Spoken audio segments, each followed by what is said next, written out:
the Bryn Mawr Institute, we're primarily concerned with understanding the causes and consequences of economic freedom. You didn't miss much. I'm Meg Tazinski, Managing Director here. All right, so our activities can be divided broadly into a few buckets. We do scholarly research, so we have in the audience this evening the lead author of the Economic Freedom of the World Index. So each year we update this index that helps rate and rank countries in terms of how economically free they are. We have the lead author somewhere here of the Economic Freedom of North America Index, which rates and ranks states.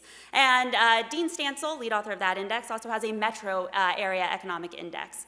And so in addition to updating these indices, we do research that sort of looks at the economic freedom and says if areas that are economically free grow faster or experience lower levels of poverty or realize a broad variety of outcomes that we would normatively think of as being good. And we can't do all the research by ourselves, so we periodically commission research from others as well.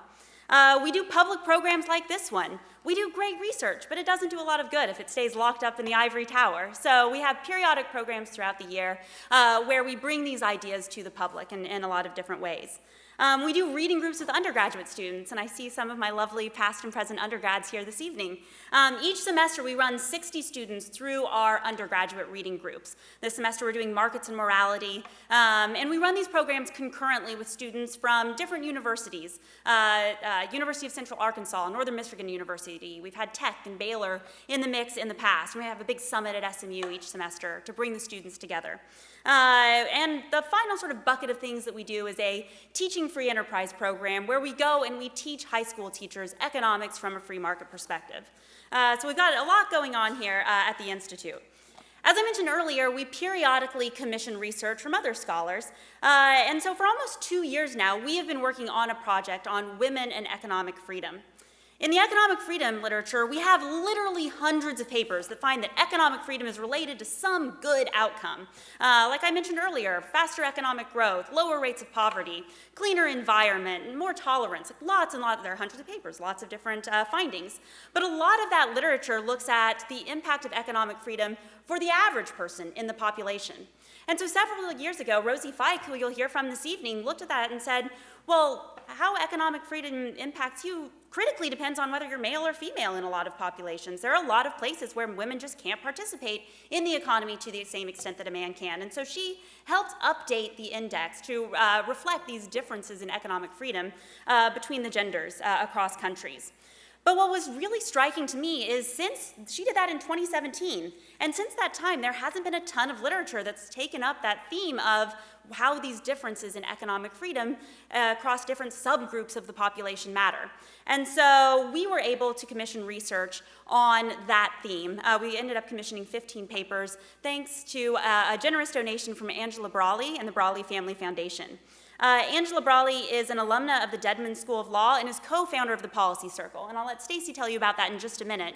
But before I close out here, I just want to say this is a really important moment in time to be studying these questions. We're in a world now where gender mandates are a real thing, and so our big question in this project was, what is more important for helping promote women's opportunities? Is it gender mandates, or is it pursuing policies that promote an environment in which all people can flourish, and women are people too? And so with gender mandates, you get a mandate, and that helps some women, but the jury's still out on whether that really helps all women. With economic freedom, what we have found in this project is you help women, you help promote women's opportunities, and you get all of those other wonderful benefits that we've found in the literature. I don't want to take up too much time, so I'm going to turn it over to Stacy Blakely to tell you a little bit more about the Policy Circle. Thank you, Meg. Well, I am delighted that all of you have taken time to be here with us tonight, and really I am privileged to lead the Policy Circle.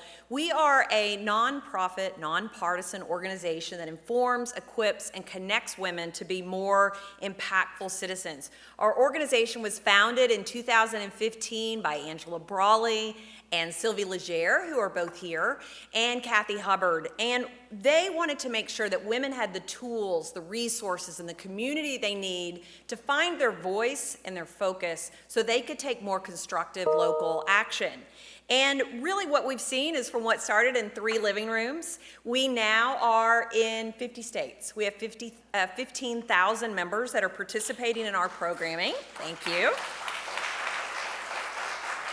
And I have to tell you, the best thing about my work, it's the people. And these women that we get to meet all around the country, that they're curious, they're thoughtful, they care about facts, they're interested in policy far more than they are about narrative and politics, and they really prize entrepreneurial values, innovation, free markets, and personal responsibility.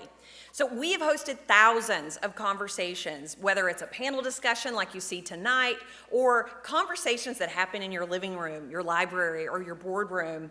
And we use very carefully vetted sources to create high-quality policy circle briefs. These are the basis of everything we do at the Policy Circle. So now we have 75 of these briefs. They cover everything from mental health to the Middle East. We have very carefully vetted sources, because I have a question. How many of you, when you go to understand what's going on with an issue, housing or immigration, how many of you have to consult more than one news source to feel like you're getting the big picture? More than two? Okay, there is a tremendous amount of distrust, and so if you and I sit down and try to have a conversation and you say, well, I read this in this publication, and you say, well, I read this, you immediately start to mistrust one another because you don't trust each other's sources. So at the Policy Circle, we build tools and resources that you can click on every single fact. Go straight to the source. Go to the surveys, the data, and the maps. And then you can have a conversation that is rooted and grounded in sort of a mutually agreed set of facts, and then you can focus on solutions. And even if you don't agree, you can engage in civil discourse. And so these briefs are really at the heart of what we do, and tonight is no exception. Because thanks to Angela connecting us with Bridwell, we are forming a terrific partnership. And all of this scholarship that you're going to learn about, several pieces of it tonight, we are distilling that into a brief that is beyond the academic setting, right? We're going to take this to a much broader audience so they can understand the implications of what this scholarship has revealed, which I think is very important for us. So we're excited about spreading the word through our brief, through conversations. We're going to have more events around the country with Bridwell so that we have an opportunity to have these important conversations that ultimately will lead to better policy, a better understanding of the role of government, the role of private enterprise, and importantly, what is our role as citizens to ensure that more women have economic freedom, they have prosperity, stability, and more opportunities. So yesterday, I did a radio interview. It was my first live radio interview. It's a little nerve-wracking. And they asked me, well, why do you focus on women? And so I kind of want to close with this. We focus on women primarily for two reasons. One, there are not enough women sitting in elected and appointed seats. Still a little less than 30%. That's not our portion of the population. I'd say the other thing that we find most interesting is there was a McKinsey study done in 2020 that said right now women control about a third of the wealth in this country, and that by 2030, that is not that far away, that women will control 2/3 of the wealth in this country. Well, don't clap. A lot of that's death and divorce, but I think it's important, though, to understand with wealth comes influence. And we want that to be informed and impactful influence. And women care about far more issues, I think, than probably what we're given credit for. And so tonight, and events like this, working with Meg and Bridwell, I think this is a terrific opportunity so that we can make sure that women have those opportunities. They have the financial know-how, and they have the resources that they need. And when we talk about this shift in wealth, let's not forget, there's a huge portion of the population that is being left out. They're being left behind. The gaps exist, we'll explore why, but there are still significant hurdles and barriers for a lot of the women in this country. So I'm excited for us to dig in, to look at the solutions, and I just want to encourage all of you, be thinking tonight as you hear from the scholars, as you listen to the panel discussion. If you have questions, we're going to put a QR code up at one point. Send us your questions, and we're going to try to work those into the program or during Q&A, because we want to hear from you tonight, what matters to you, and make sure that we cover that. But we want to thank you again for taking time out. I know the weather wasn't great getting here, so thank you for getting out and participating. And I am now going to turn this back over to Meg, who's going to introduce our very first speaker.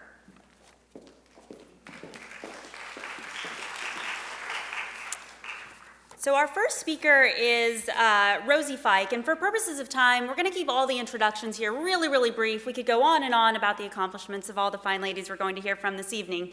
But Rosie Fike is an instructor of economics at Texas Christian University and a senior fellow at the Fraser Institute. She received her MA in economics at George Mason University and her PhD in economics at Florida State University. And usually I wouldn't list the title of someone's dissertation, but hers is actually relevant here. It is The Impact of Economic Freedom on the Lives of Women. So she has been doing this research for a very long time, and I don't think it's an exaggeration to say she is really the woman in the economics literature who got questions about women and economic freedom started. So I'm going to turn it over to Rosie. We've got a clicker here for you.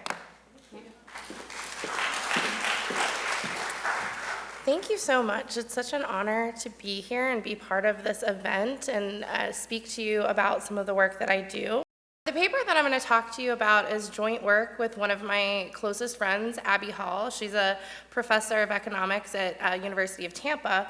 And so we were inspired by just one of the questions that Meg had brought up in her introductory remarks is, what helps women more? Is it targeted mandates that are intentionally trying to improve their labor market outcomes? Or is it economic freedom, giving women equal permission to go out, try to start businesses, try to compete in the market? And so this paper is really we call it our empirical horse race.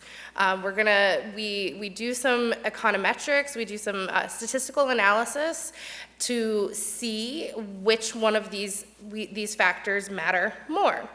And so we actually look at a wide variety of economic outcomes related to women's labor market participation. So we look at labor force participation rates, we look at unemployment rates for women, we look at unemployment rates for women that have very advanced education, so higher graduate degrees.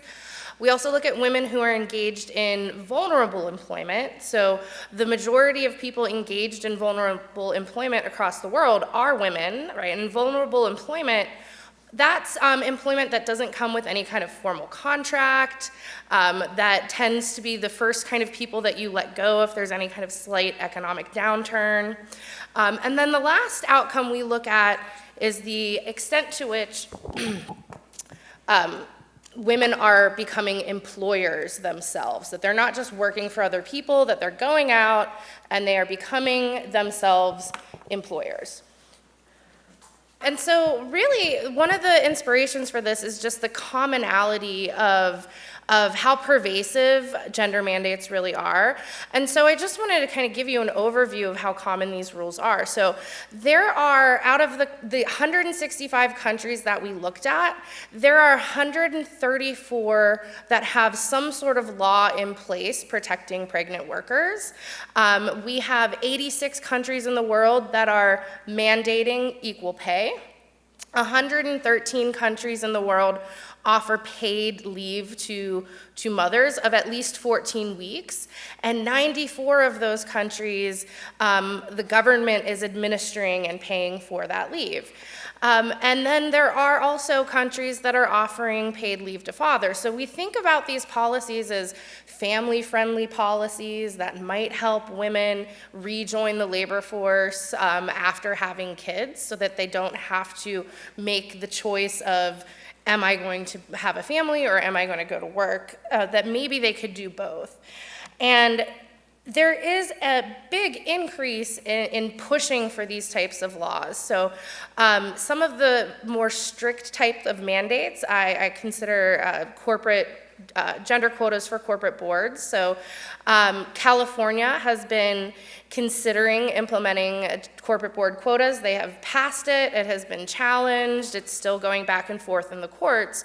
But there are 13 countries as of 2020 that have some sort of gender quota in place. Now, some of these countries, like India, the quota is not that restrictive. You just need to have one woman on your board. But in other countries like Norway, they've had these quotas in place for many, many years, 20 years now.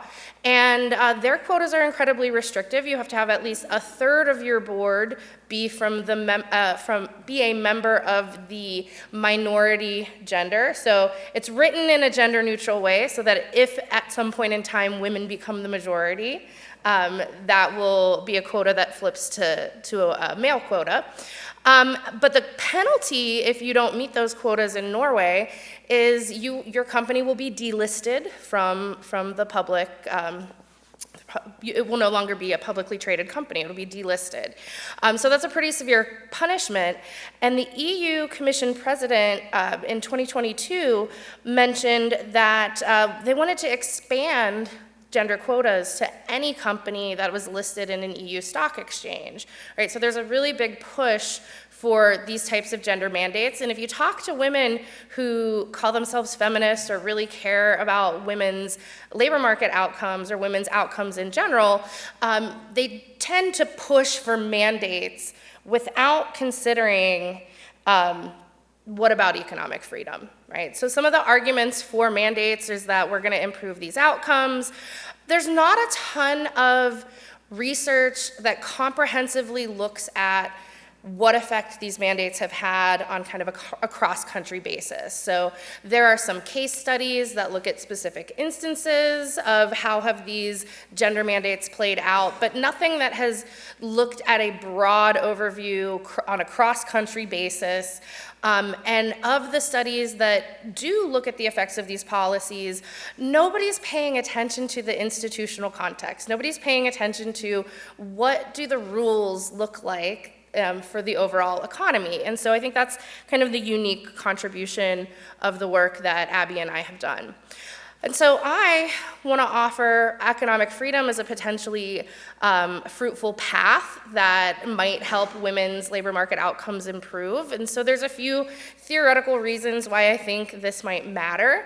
If you're sitting in this room, chances are I don't have to sell you too hard on this idea, but the idea that markets can help us become more tolerant or more open to people being different than we expect them to be has been around for a really long time. Montesquieu, in The Spirit of the Laws, talked about how commerce is a cure for the most destructive of prejudices. And so perhaps commerce and economic freedom can be a cure for sexism or having a male default that a man is going to be more successful or perform better in certain employment roles, and that a woman as the default ought to be at home being a primary caregiver.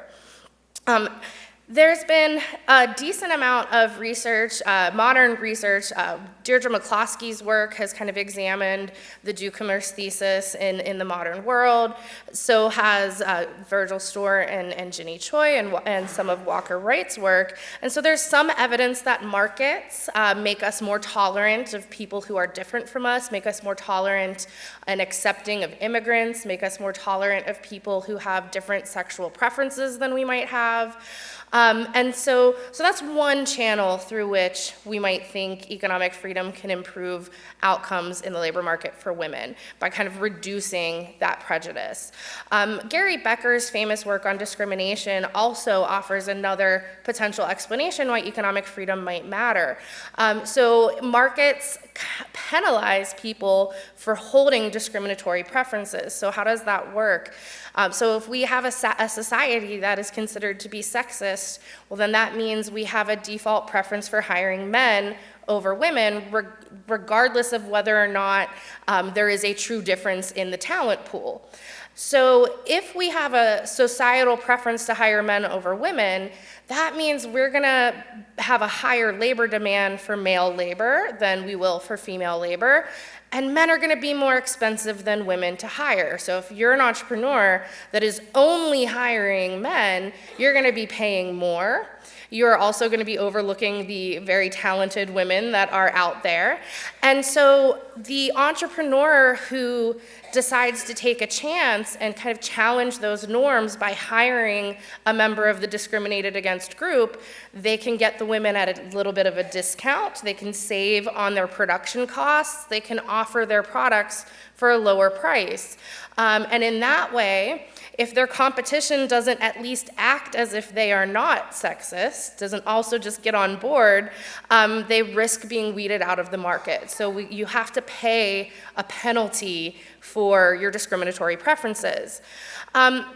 So there's a lot of research that's been done that economic freedom brings all of these wonderful things for our lives, but we also want to see how it performs when we're thinking specifically about women's labor market outcomes.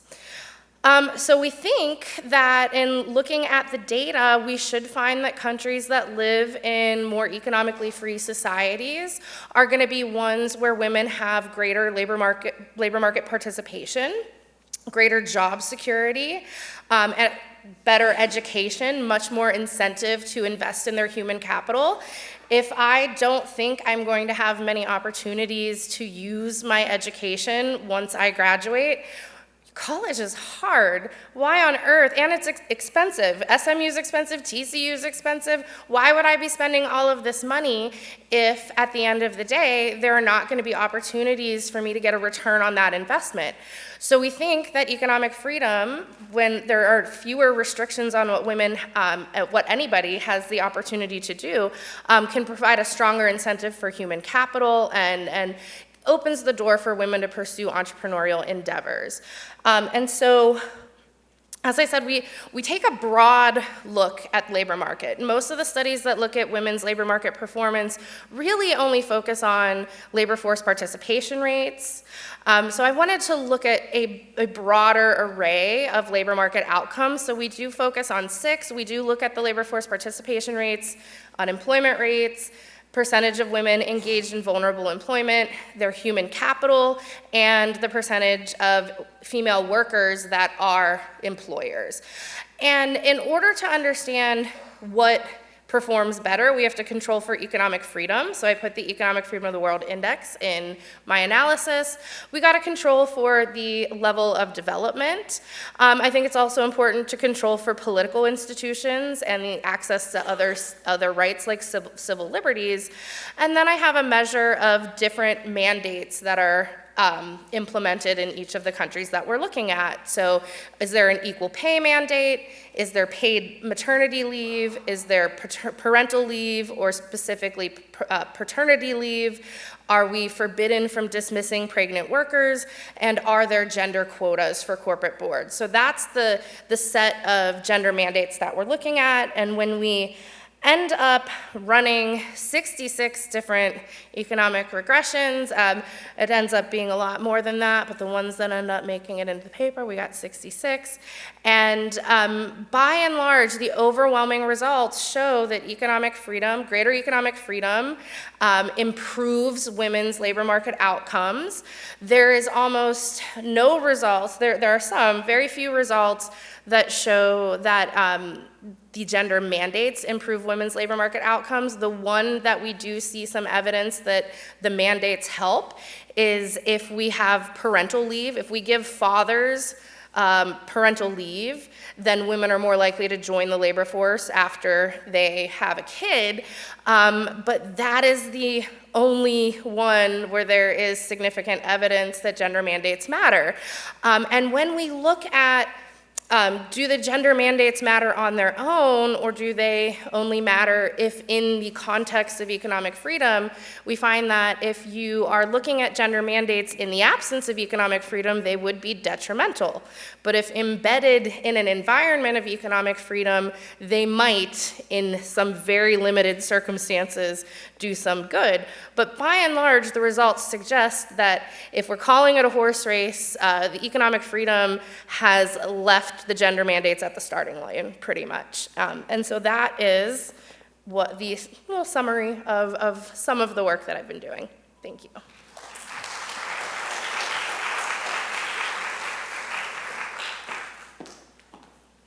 All right, well, we're going to turn to a little bit of a different perspective here, and I am proud to introduce Heather Gilker.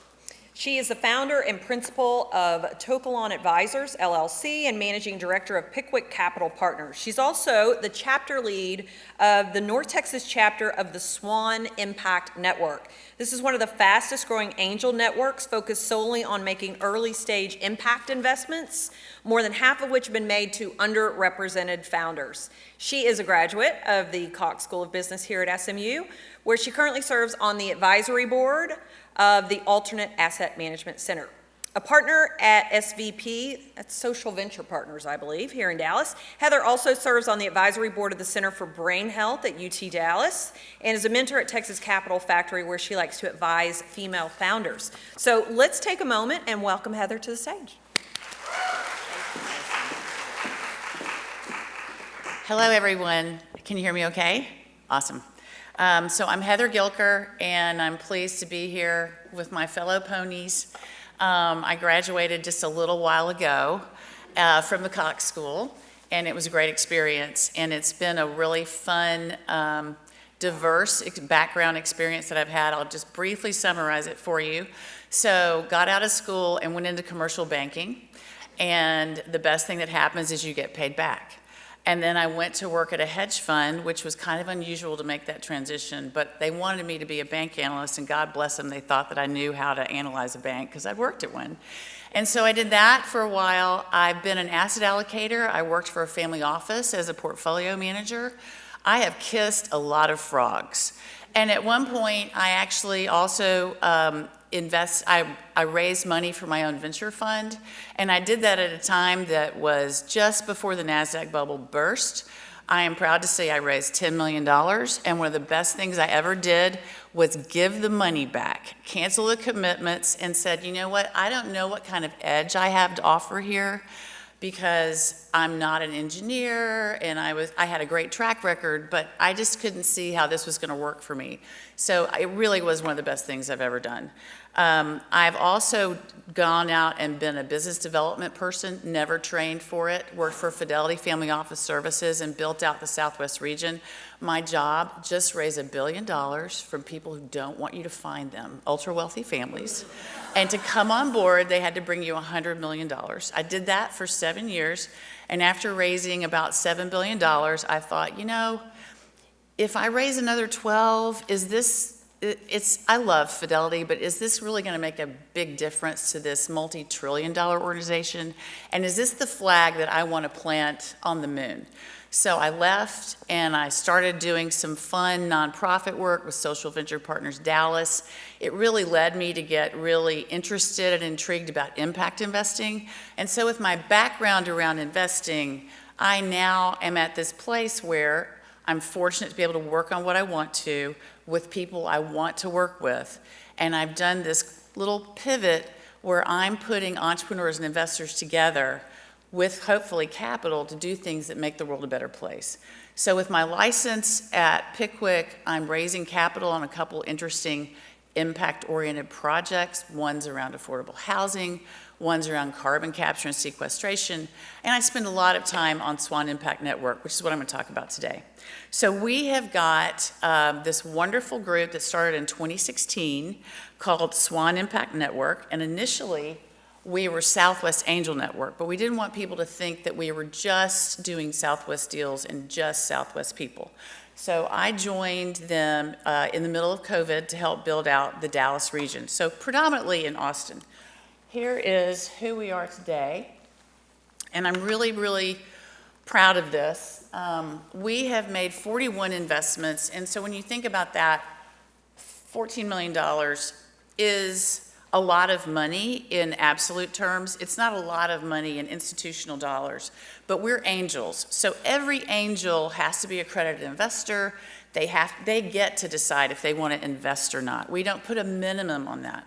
And so we're doing early stage deals. If you're doing an early stage deal, too much money is a bad thing. So you tend to do things at small bites, and you do more investing as things progress. So we've invested close to $14 million, and we have 85 angels. I'm pleased to say 30% of us are women, and I need more women angels. If I get more women angels, I can get more women funded.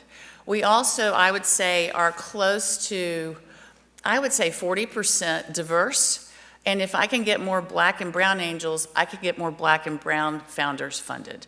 And so not everybody wants to be an angel. We're a nonprofit, and we're organized around education. And so we do webinars that are free, they're for students, They're for people who think they might want to be an investor or they just want to try it out. And we also have associates who like to do deals and help us do impact investing. They're not accredited, but they've got certain skills. Some might be MD, MBAs. Some might be engineers doing really cool stuff around clean technology. And some are students, and they're looking for ways that they can learn more about this world of impact investing and be involved. So as far as our associates concerned, we can manage that. We are 50-50 men and women, and they help us do the screening, and they help us do some of the deal diligence that we do. These are the beautiful, colorful, the Sustainable Development Goals. So if you come and apply to us and you're an entrepreneur, the first thing we want to know that you're a for-profit. We want to make money. We don't apologize for it. We think there is a double bottom line. You can make money, and you can also make the world better. And so we ask, what are the Sustainable Development Goals that you might be addressing, that you think you can address, and then how are you going to measure that and report that to us? And that's not always easy, because when you're really early stage, it's going to be a minute before they actually get up to speed. So that is what we currently do. We've got 33 investments. I would say about 70% of what we've invested over time is clean technology, and that's been fun for me. I'm not an engineer. I'm really coming up to speed on some really fun stuff. But what's great about it is, with my background, I can suss out a team. I can suss out strategy. I can suss out a fraud. But I've got folks on the technology side that can ask questions that I would never ask. So when you put us together, we're volunteers doing the due diligence. That collective intelligence is what makes us stronger and better. And then, so we get probably as much as 100 applications a quarter, and we suss that down to 2 or 3 finalists. They pitch to us, and then we decide if we're going to do due diligence or not. And so I'm currently leading a due diligence team right now around something that takes wastewater and takes the bad waste out of it and makes the water potable, which is a really interesting technology, and it's a female-founded team. This is what I'm really proud of. So anybody here has ever been a sorority or a fraternity, or your senior high school picture, you had a composite. This is our shades of genius. So I want to quote Ben, my friend Benjamin Van, who has Impact Ventures, and he likes to say he invests in all shades of genius. Look at this. Look at this group of talented people, and you will see they don't look alike. They are just a wide variety of ages.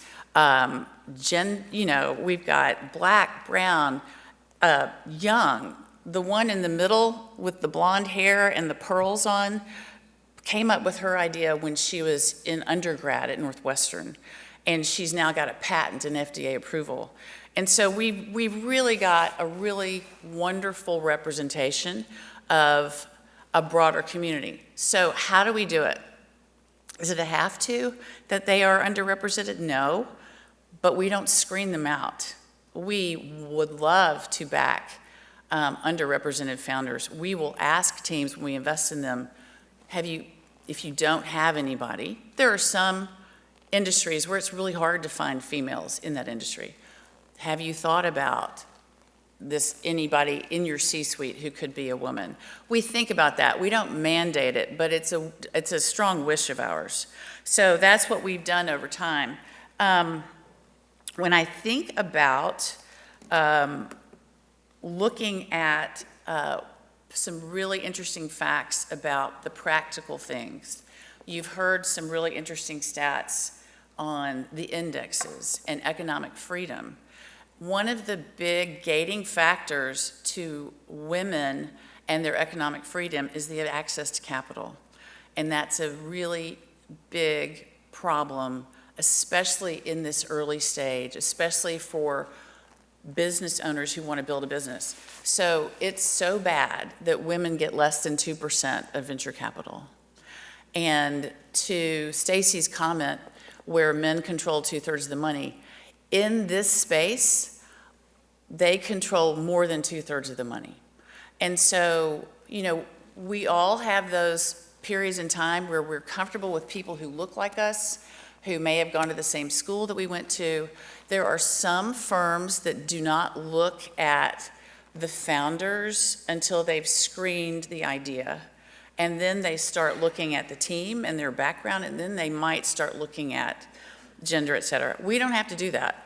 I guess it's just been organic. I did hear something really great this morning. So I've been a big SMU alum today. I was at Southwest Venture Forum this morning at 7 a.m. And it was women in venture capital, and one of the panelists is here in the audience, and she's out of LA, and she's got her own venture firm. And interestingly enough, we've got some work to do to convince people not to screen out people that aren't male, right? You've just got to open it up and open up broadly, and there's a real opportunity. I think one of the reasons that we now see a lot of founders coming to us who are underrepresented is they know that we like to look at underrepresented founders. We're looking at things that others might not get a chance to look at. And I'm seeing and hearing that this morning. I heard that basically in 2030, when the women control 2/3 of the money, who do you think is going to get the allocations, right? And by the way, when their husband dies or they get divorced, a huge percentage, 80% of them fired the advisor because the advisor didn't build a relationship with them. And they're going to go find another advisor who does want to build a relationship with them. And you know, it might be a woman. So I think it's important to think about ways to differentiate yourself. We are one of the very few angel networks in the country that's an impact-oriented angel network. I think that's another reason why we see some of the deals that we do. So that makes me happy. I did want to read one last thing and then I'll get off because I don't time myself. This is supposed to be 8 minutes. I have no idea. So at least we know that when at least one woman is in a C-suite and one's on the board, performance is better for the company. And you don't have to gender mandate that. That's a fact. It's the same for startups. So it's also true that there's a record number of women and minorities that are starting funds. And so our big job is to focus on the pipeline of future investors, current investors who want to be angels or want to be limited partners. A limited partner is a great way to go. If you find the right talent and you trust them to find you the access to deals and do all the due diligence and take care of the survivor bias and the things you need to worry about, those are all great. I want to close with this. This is interesting, and I was just looking at a diligence memo today that we'd put together. A 28-page memo, by the way. A lot of angel networks don't do due diligence, but we really do. And at the very bottom on the team was this disclaimer about diversity and inclusion, which I think is really interesting because it's a little nuanced. SWAN is committed to treating all persons equally, irrespective of age, race, marital status, national origin, sex, sexual identity or preference, physical condition, or parenting status. So how many of you have had children? Okay. So I have, and when I was raising capital, I got asked crazy questions that no one would ever ask a man. Like, what happens if you get pregnant? And I thought, no one asks that question anymore. And I was on a panel this past summer with these entrepreneurs from Mass Challenge that were doing this accelerator program. And I said, may you never be asked this question, what happens if you get pregnant? And one woman raised her hand. It's still getting asked. People are still sussing this out. So I think that's a big deal. And I just wanted to close with that and say, please stop doing that. Because when he asked me, I said, you should really ask me what happens if I have a heart attack. All right? Thank you.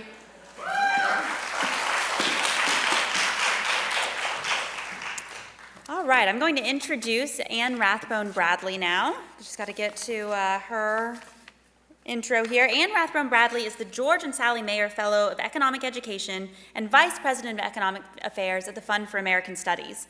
She's also an economics professor at the Institute of World Politics and vice president of economic initiatives at the Institute for Faith, Work, and Economics. She's an affiliate scholar at the Acton Institute and is a visiting professor at George Mason University and has previously taught at Georgetown University and Charles University in Prague. And with that, I will turn it over to Anne. Well, good evening, everyone. It's great to be here. I hail from Washington, D.C. I got in right before the thunder, I think. So I want to talk in a very short amount of time about this paper that I'm working on, and Rosie and I were in the same cohort of people writing these papers and presenting and working on it for well over a year now. And what inspired me to write this particular paper was a small colloquium that I was invited to about 2.5 years ago, which was supposed to be kind of a very small group of conservatives and libertarians, and they were going to kind of talk about ideas. And I thought, that sounds great. So I went, and again, very small, 12 people or so, and at the time in the discussion, one of the things that came up was, and again, these are kind of people largely on the right, and the discussion that came up was, women and families are worse off today than they were in 1950, and so we need to do something about that. And the argument that had some consensus in the room of what to do about it is to pay women to stay home. That if we pay them a cash stipend and they stay home, then we're going to salvage the family. And it's like the quiet part was out loud, and I thought, am I the only one that thinks that this doesn't sound right, and that we've also tried this before in policy? So I decided I was going to ask this question: is there such a thing as too much economic freedom in the context of how it affects families and women?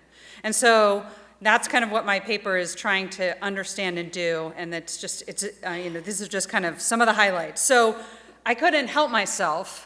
I started kind of Googling pictures of marketing of household items, which are ironically, and this is in the 50s and 60s, they are marketed to men as gifts for their wives.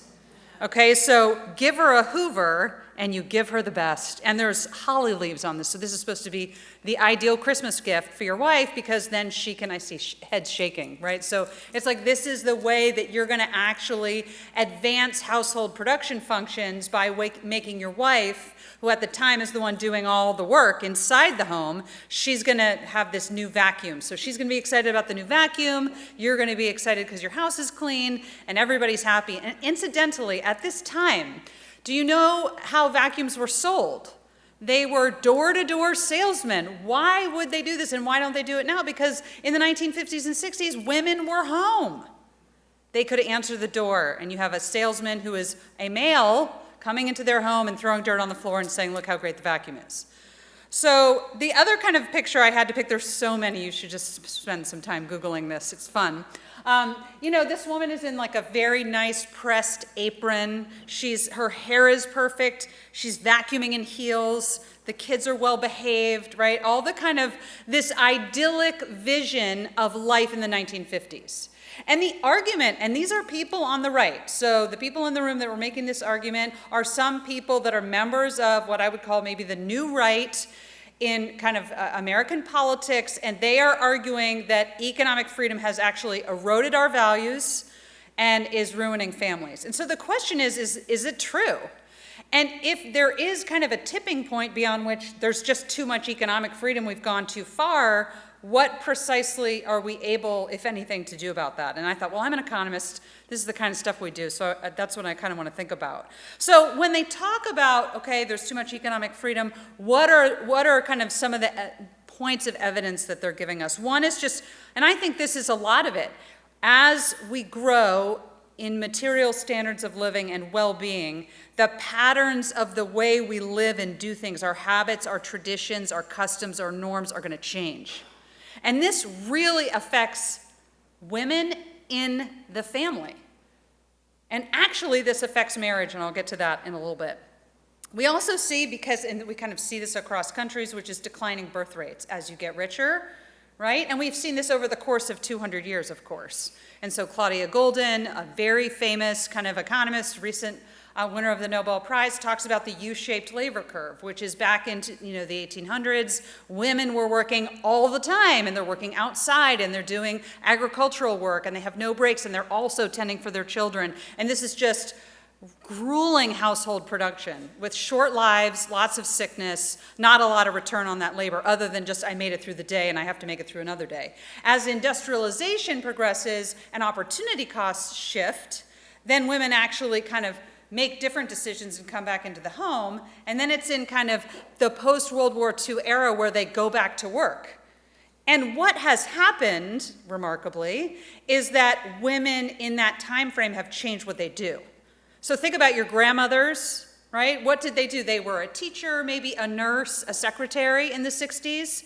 That was the option for women. And today, and this is well documented in the research, there's more women that are accountants and lawyers and doctors than are kind of what they used to do, right? So these trends are changing. And that gives more women more bargaining power both inside the home with their families and in the workplace. And that is a direct result of economic freedom. We also see changing rates of divorce. So I'm showing you some graphs here. I'm sorry if you can't see them really well, but what we're looking at, what's really interesting, is that divorce rates are going up until about 1980, and then they're kind of stagnant, and now they're going down a little bit. And you would say maybe that's a good thing, right? Because divorce is expensive. Divorce is hard for household production, because usually it means if you have children, you have to have 2 residences, right? It can increase poverty. It depends on the situation, of course, the income quintile. So divorce is going down, but the reason that divorce is going down is because women now are choosing to marry later or not at all. So what women are doing is they are deciding that they're going to go to college, and then maybe they're going to go to graduate school, and then maybe they're going to get married, and then maybe that's what they're going to do. They're not going to have any children.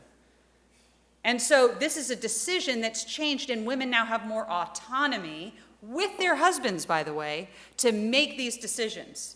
So was life better in 1950? Well, we didn't have as many choices, right? That was your choice.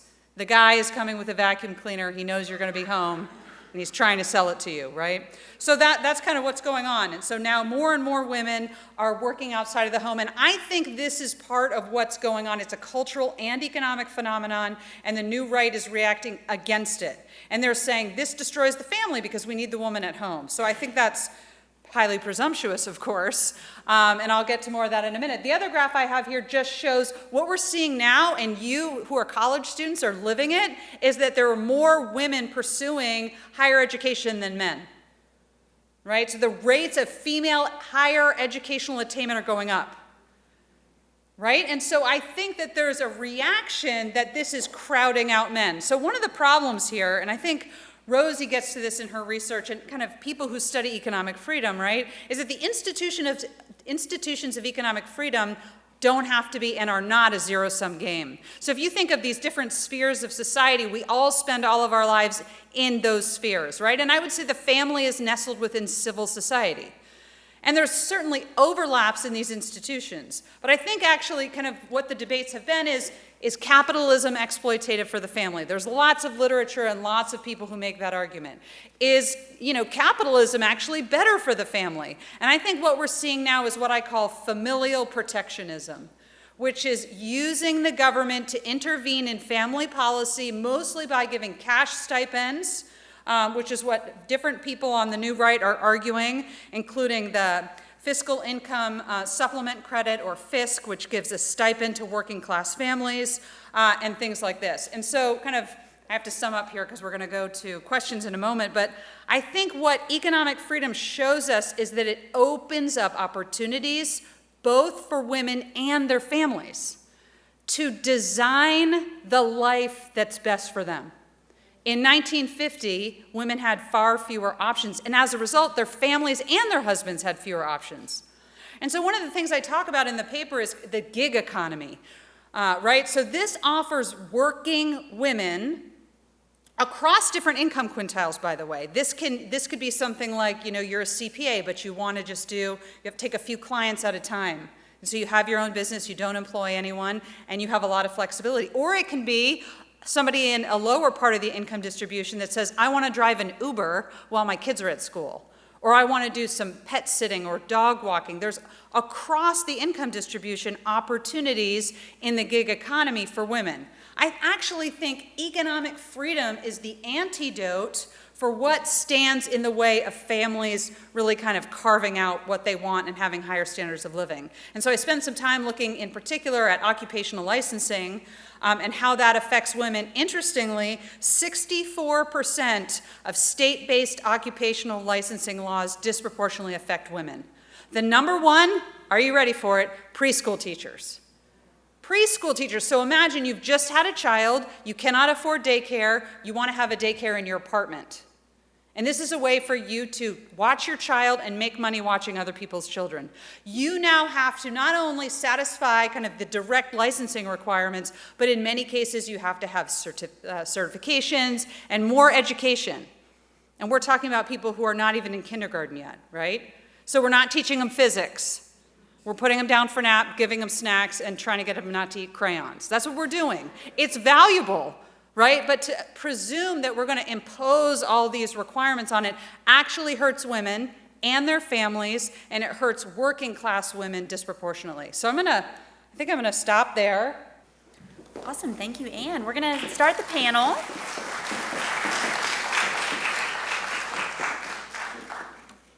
We have really three fabulous discussions here. We're going to have a little bit of a moderated panel discussion here. I've got a few questions teed up for each speaker. The question that I have, I'm going to start with Rosie here, since you're right here. You just published a study with the Fraser Institute on economic freedom and gender norms around the world. So could you describe some of those key findings? Because I think that lends a little bit more color to our conversation today. Sure. So when I think about gender norms, that's social expectations about what types of jobs are appropriate or inappropriate for men or women, who should be the primary caregiver, those types of social expectations. They're cultural in a sense.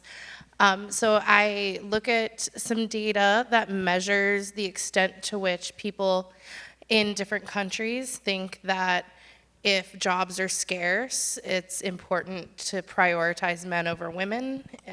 If there are political leadership opportunities, do we think men make better political leaders than women? And if there are educational opportunities, do we think it's more important for our boys to go to college than for girls? And so I look at data on those three questions and kind of use that data to get a measure of what the overarching gender norms are in different societies. And I find that countries that are more economically free are also societies where there's less of a male default in those areas. It's less likely to be the case that men are being prioritized over women in those areas. And that's so great. We have this conversation in my policy circle all the time. What is more important, changing policy or changing culture? And that's a really cool one, showing this sort of feedback loop. My next question's for Heather. So you're a mentor at the Texas Capital Factory, and you mentor aspiring entrepreneurs. When you're working with women or with your women, angels, what sorts of advice do you give them about what it takes to be successful in a business environment? I would think it might be different than the advice that you would give to men. I think it can be different. I wish it didn't have to be different, but I'm laughing. I just did a little stat. My husband and I did the same job out of school, and he got offered 25% more pay salary than I did, and we both graduated from SMU with pretty much the same GPA. And I wasn't dating him at the time. I just found this out later. But it's just interesting. So women start out behind, and we got to catch up. And if you talk to women who've done things that are very successful, a common theme is to hear them say, I had to work so much harder than some of my male peers. And it's just to prove themselves, whether they felt like they had to prove it or whether they felt like the environment caused them to prove it. I love men. The world wouldn't exist without them. I learned so much from so many people. And a lot of them are just great leaders, and a lot of them are men. And women haven't had some of those same opportunities. So what I tell women is, for starters, we doubt ourselves. We have imposter syndrome more likely than men do. Men will just say, I can do this. I'm just going to take this assignment. I'm going to go. Women will go, I feel like I've just got to get a lot more information. I've got to feel like I'm a lot better equipped before I'm going to step into this swimming pool. And I would tell women to stop it and try to be more fearless and try to step out and take some risks and channel what you may have heard your male peers or your brother or your husband or somebody do, that they're like, sure, I can do this. Give yourself that chance. If you don't, you'll never know. So that's one of the things I will say, is just try to be a little bit more fearless and be ready to maybe have to work a little bit harder. But I think it's getting better. I love that. I love the advice and the optimism that it might be getting better. I would be remiss if I didn't get to say something about Claudia Golden in my comments here. So 2023 Nobel laureate in economics, third woman to win the Nobel Prize in economics, first to win it by herself. So that's very cool. But she argues that a key reason that gender pay differences still exist is that work is what she calls greedy. She borrowed that from I think, New York Times columnist. And the idea is that once your family has kids, both parents can't work late or fly to Tokyo at the last minute. And so it's women who end up being that default caregiver and taking a little bit of a step back in your career. But she's a little bit optimistic and thinks that maybe the pandemic's created some inroads to making work a little bit more flexible. And in Anne's paper, you talk a little bit about the gig economy and some of the potentials of that to alleviate some of these issues. So I'd love to hear a little more about that. Sure. I think this is really important, and the key idea in the gig economy is flexibility. And so, work is greedy in the sense that, as you advance in your career, you're going to be asked to do more things, take more risks in your career. And, if you're choosing to have family, right, I'm here, I have 2 kids, a husband and a dog at home, so something's going on there, I'm not here, I'm not there, right? So what allows you to continue to make that balance? And I think one of the things is just technological change that has allowed us to outsource within the home, and then I think gets to the gig economy as well, right? So when I was circling SMU, beautiful campus, but it was rainy, and it's always hard for an Uber driver to find the building, and it was a female driver. She was driving me around, and she's like, I'm not letting you out in the rain at a building we don't know you're getting into. Your hair's going to get messed up, right? So it's like she understood what I needed, and she said, I didn't ask her story. But this is not possible when you think about Rosie's research. She's talking about the big global picture. In Saudi Arabia, as a female, you're not driving around an Uber picking up members of the opposite sex. You can do that freely here and mostly safely. And so I think it's the gig economy that allows women to take their ideas about entrepreneurship and make them their reality in their family. And it doesn't guarantee success. You can start an Etsy business and fail. You can drive the Uber for a while and it doesn't work out. But I think we're expanding the scope of opportunities for women. And again, this affects their families in really positive ways. This may be too big of a question to do rapid fire for Rosie, so I apologize if this is unfair, but your research finds that, and most of the research, all of the papers that we commissioned found that economic freedom was really beneficial in promoting women's opportunities. But economic freedom's a really tough sell. Mandates, it's a clear line. There's a mandate. We see some women who are helped. What would you, say, in terms of selling economic freedom as a way to help women? That's not as clear-cut of a line, and so we have kind of a marketing problem here. So I often try to sell it as it's a basic human right, and I try to get people to imagine a situation where you don't have economic freedom and just how vulnerable that leaves you. So imagine a woman who's in an abusive marriage, right? If you don't have economic freedom, how do you get out of that situation? If you do have economic freedom, you can get a job and you don't need your husband's permission for that job. You have the ability to move freely outside of the home, get a passport, maybe you want to leave the country, open up a bank account, start saving money. You have a life raft to help you accomplish those things. A lack of economic freedom puts us in a very vulnerable position, and I think that's a really important thing to emphasize if you're trying to sell it for women. Absolutely, I love that response. Since I already brought up Claudia Golden and Ann's talked about the gig economy, Golden makes this case that there's not a lot of formal gender discrimination left. It is that sort of greedy work issue that's going on. I'm wondering, Heather, if you see any trends in the business community that would be helpful for women trying to climb that ladder of success. I think traditionally you don't see women on corporate boards and in these positions because of that greedy work problem. And I'm wondering if you see anything on the inside that might be breaking those down. I think it's good to find mentors, and oftentimes they're men who've been there, who've been on that board, and go sit with somebody and say, I really am really impressed with what you're doing. I'd love to learn what that could look like for me, and see if they've got some ideas for you. And if they don't have specific ideas for you, do you know 2 or 3 other people that I might talk to, right? That's just networking.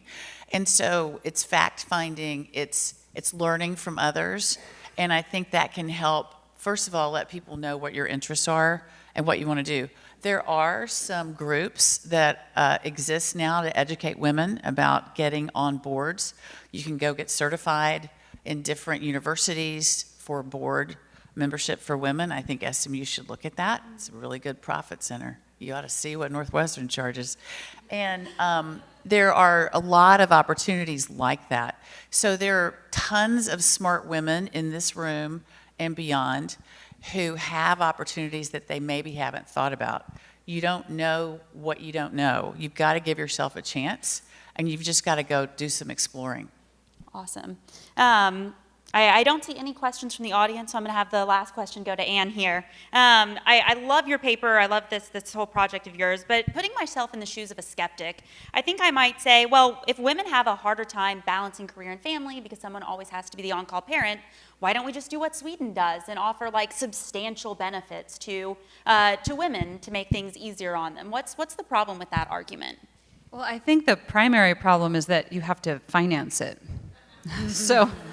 It's smaller. It's right. So lot smaller. the Swedish population has agreed to a large and generous social welfare state among its very small and historically homogeneous population. So that's kind of the first thing I would answer is it's a financing question, but I think there's deeper questions as well. And I think the second question, for people who are making that critique is one they don't ask, which is, well, could Sweden perform even better if this was not mandated, but rather the labor markets were freed and we could experiment more in the corporate sphere and, kind of in the nonprofit sphere about what this looks like for people. And you actually see a lot of changes. I think COVID has changed, we've talked about a lot tonight, the way people work. And that has been good for women and families, just giving them more opportunities. So I think it's a question of, one, there's not the political will in the United States to do that. I frankly think that's a good thing. I don't think we could finance it, and I'm not sure if we could, it would be a good idea. I would want people to have more bargaining power in their employment contracts so they could work these things out in a way that's best for them. And then you would see a variety of different employment contracts that's personalized to that woman, their job, and their needs. And that seems to me like ultimately would be a better fit and affordable. Love that answer. Can you say thank you to our wonderful panelists this evening? Well, I want to thank all of you. I want to thank our amazing panelists sharing your research, your experience, the studies that you've done, and I really want to applaud Meg Tazinski for her leadership. I also want to thank Bob Lawson and everyone at the Bridwell Institute. Thank you, Liz Chow, for helping us put together this terrific event. And really, I want to thank SMU as a grad of the law school here. And I think there are a number of us that owe a great deal of our success to starting in a place where we were supported. I actually had both my daughters while I was in law school. And it was a highly supportive place that never questioned that I could still do it. And so I'm so grateful to all of you. Again, thank you, Angela Brawley and the Brawley Family Foundation for supporting this research. And if you're interested in learning more about Bridwell, please make sure you take an opportunity to talk to their team, take some materials in the hall. They're doing terrific work. I know they would like to have more of you involved. And of course, the Policy Circle, we would love to see more of you as part of our growing community of curious, thoughtful, get her done kind of women. And so we also love having men as part of our community. Some of our biggest fans and supporters, including my husband, love being part of our Policy Circle community. So if you're interested, go to our website. Join us for a circle meeting the next time we gather here in Dallas. And ultimately, we just want to thank you and hope that you'll take the things you learned tonight, spark conversations at your workplace. Where you work is a fantastic place to start stirring up these conversations, but also start asking your elected officials these types of questions and continue to engage in dialogue, because that's how we're going to move the needle on this. So thank you so much.